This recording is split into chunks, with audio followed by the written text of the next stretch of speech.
दोस्तों, इतिहास में कई सारी ऐसी चीजें हैं जिन पर आज भी विवाद हो रहा है। मुगल काल में शाहजहां और उसकी बेटी जहांरा के संबंध भी कुछ ऐसे ही थे। कई इतिहासकारों के मुताबिक शाहजहां और उसकी बेटी जहांरा के बीच जिस्मानी संबंध थे। शाहजहां अपनी बेटी को अपनी बीवी समझता था और उसके साथ हर वो हरकत करता था जो कि एक पति अपनी पत्नी के साथ करता है। और आपको जानकर ये हैरानी होगी कि जहांरा इस बात का कोई विरोध भी नहीं करती थी। और ऐसा कोई पहली बार नहीं हुआ था, बल्कि मुगल काल के हर सुल्तान के राज में ऐसा हुआ।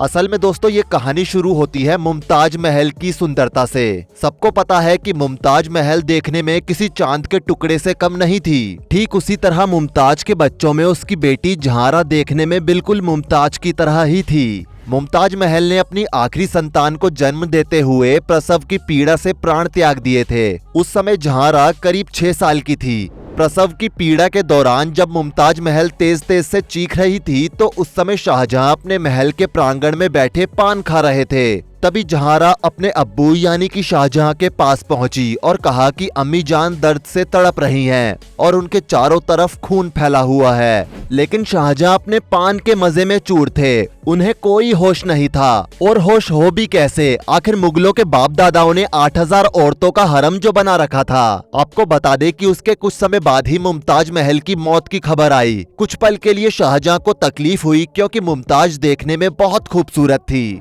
मुमताज की खूबसूरती का बखान मुगल काल की कई किताबों में किया गया है। दोस्तों, आपको बता दें कि उस समय भारत में मुगलों का काफी बोलबाला था। मुगलों के जितना अमीर कोई नहीं था।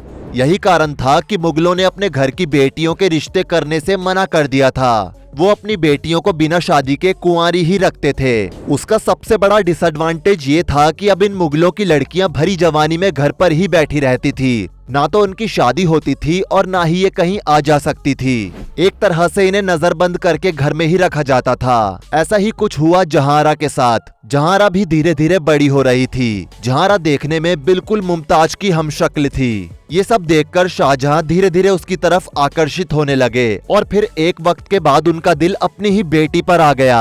अब शाहजहां जहांरा पर नजर रखते थे। शाहजहां देखते थे कि वो क्या खा रही है, वो कहाँ जा रही है, उसकी कितनी सहेलियां हैं और वो किससे किससे मिलती है और किस किस समय पर क्या क्या करती है। शाहजहां इन सब चीजों पर बारीकी से नजर रखने लगे। जहांरा भी इस चीज को नोटिस कर रही थी कि आखिर उसके अब्बू अचानक से उस पर नजर क्यों रख रहे हैं। जहांरा को ये सब पहले तो ठीक लगा, लेकिन कुछ दिनों के बाद उसे इस चीज की आदत हो गई। जहांरा के लिए ये सब चीजें अब सामान्य सी हो गई थी, क्योंकि उसे इस चीज की आदत हो गई थी।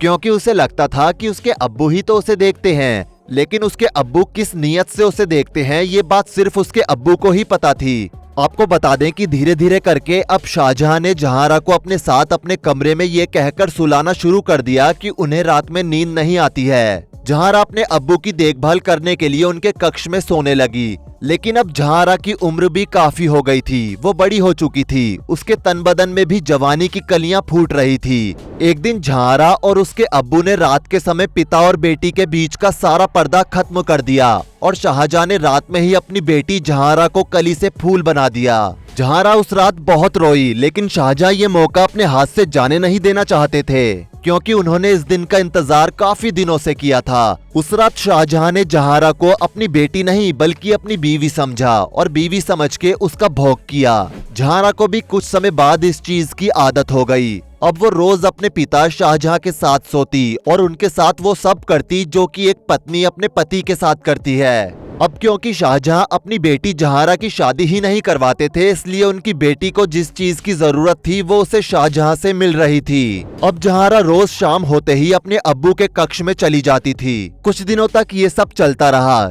शाहजहां का ध्यान अब महल के कामों में कम लगने लगा था। सभी का ध्यान शाहजहां के ऊपर था, क्योंकि शाहजहां की दिनचर्या में बहुत बदलाव आ गया था। पहले शाहजहां दरबार में बैठते थे, लोगों की बातें सुनते थे, वजीरों के साथ बातें करते थे, फिर दोपहर के खाने के लिए दस्तरखान में बैठते थे और खाने के बाद पान के पिटारे से पान खाते थे और करीब शाम 4 बजे हरम की तरफ निकल जाते थे। वहां पर लड़कियों का नाच गाना देखने के बाद अपनी पसंद की लड़की के साथ रात बिताते थे। लेकिन पिछले कुछ दिनों से शाहजहां ना तो दरबार लगाते थे और ना ही हरम की ओर जाते थे, बस वो अपने कक्ष में जहारा के साथ समय बिताते थे।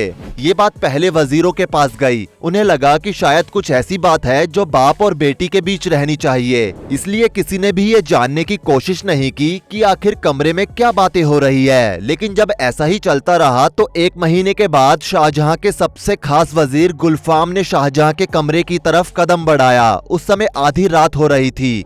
महल में वीरान सन्नाटा फैला था। हर कक्ष के दरवाजे पर पहरेदार नींद के आगोश में थे। मंत्रिमंडल भी अपने कक्ष में सो रहे थे। लेकिन शाहजहां का खास वफादार वजीर गुलफाम ये जानने के लिए उत्सुक था कि आखिर ये बाप और बेटी कमरे से बाहर क्यों नहीं आते हैं। इस चीज को जानने के लिए गुलफाम शाहजहां के कक्ष की तरफ बढ़ा और उसने कक्ष के बाहर वहीं खिड़की से अंदर की तरफ झांक कर देखा।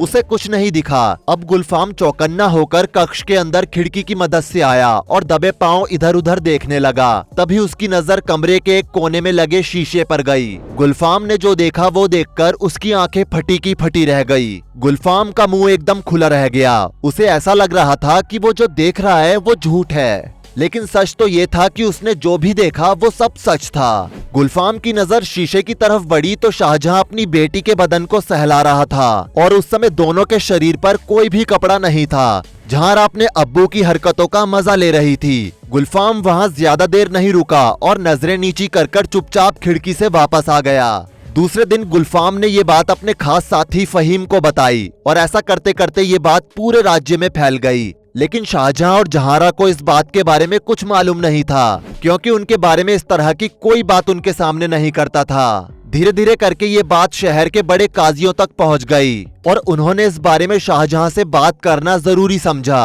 और काजी महल पहुंच गए और शाहजहां से इस बारे में बात की और जो निष्कर्ष निकला वो सुनकर आप भी हैरान रह जाएंगे। असल में काजियों के हिसाब से ये चीज बिल्कुल सही थी, क्योंकि उनका कहना था कि जब माली अपने बाग में फूल की खेती करता है तो फूल उगने के बाद उन फूलों को तोड़ने का पहला हक भी माली का ही होता है। उसी तरह ही बाप बेटी का रिश्ता भी है। शाहजहां ने अपनी बेटी को पाला है, उस पर पहला हक शाहजहां का ही है। आपको बता दें कि जहारा और शाहजहां के रिश्ते बहुत ही ज्यादा घुलने मिलने वाले थे।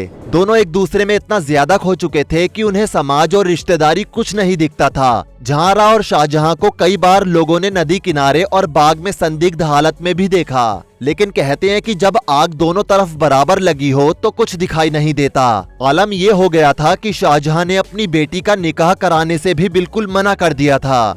इतिहासकार जादूनाथ सरकार के मुताबिक शाहजहां ने अपनी सभी बेटियों को भोगा। इस काम में जहारा ने शाहजहां की बहुत मदद की। जहारा का संबंध अपने पिता से ऐसा हो गया था कि वो अपना पूरा शरीर ही जिस्मानी रूप से अपने अब्बू शाहजहां को सौंप चुकी थी। कहते हैं कि जब शाहजहां की उम्र हो गई थी और वो अपनी जवान बेटी को खुश नहीं कर पा रहे थे तो तब भी जहारा जवान होने के बावजूद भी किसी के पास नहीं गई, बल्कि अपने अब्बू के साथ ही रही और अपने ऊपर काबू रखा। कहते हैं कि एक बार शाहजहां के 3 मंत्रियों ने जहारा पर बुरी नजर डालने की कोशिश की थी। ये बात पता चलते ही शाहजहां ने उन तीनों मंत्रियों को फांसी पर चढ़ा दिया था। दोस्तों कहते हैं कि अपने बुढ़ापे में शाहजहां जहारा को नजरबंद रखते थे, लेकिन जहारा जवान थी और जवान होने के बावजूद भी उसने कभी अपने पिता से बगावत नहीं की और अपने ऊपर काबू रखा। दोस्तों शाहजहां और जहारा के रिश्तों के बारे में कई कहानियां ऐसी भी हैं जो कि इंसानी रिश्ते को झकझोर कर रख देती हैं, लेकिन शाहजहां के महल के पुराने कवि और लेखक के मुताबिक वो सब झूठ है। शाहजहां के अपनी बेटी जहारा से कोई जिस्मानी ताल्लुकात नहीं थे, लेकिन फिर उसने जहारा के साथ साथ अपनी किसी भी बेटी की शादी क्यों नहीं होने दी? ये बात अपने आप में ही कई प्रश्न खड़े करती है। अब इसमें क्या सही है और क्या नहीं, इसका फैसला हम आप पर छोड़ते हैं। आप नीचे हमें कमेंट करके बताइए कि क्या शाहजहां ने जहारा के साथ जिस्मानी संबंध बनाए थे या नहीं। जाने से पहले वीडियो को लाइक शेयर जरूर करें और ऐसी ही और वीडियोस के लिए इस चैनल को सब्सक्राइब करके साथ में बेल नोटिफिकेशन को भी ऑल पर सेट कर लें। धन्यवाद।